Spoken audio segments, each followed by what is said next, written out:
ধূমপানের একটা বিশাল ইফেক্ট কিন্তু আমাদের প্রেগন্যান্সির উপরে আছে।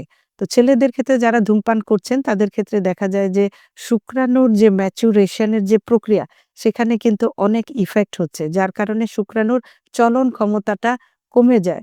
যার কারণে শুক্রাণু একটা ডিম্বাণুকে যে ফার্টিলাইজড করবে সেই চলন ক্ষমতা হারিয়ে কিন্তু ফার্টিলাইজড করতে পারছে না। মেয়েদের ক্ষেত্রে কি সমস্যা হয়? ধূমপান ওজেনেসিস বা একটা ডিম্বাণু ম্যাচুরেশন হওয়ার প্রক্রিয়াকে কিন্তু অনেক ক্ষেত্রে বাধাগ্রস্ত করছে।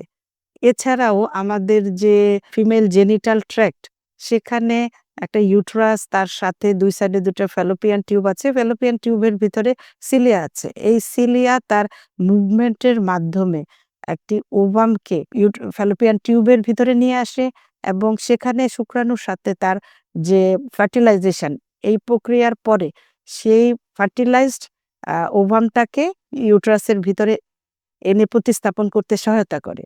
এখন যারা ধূমপান করছেন তাদের ক্ষেত্রে এই যে সিলিয়ার মুভমেন্টের যে অ্যাকশন সেটা কিন্তু নষ্ট হয়ে যায়।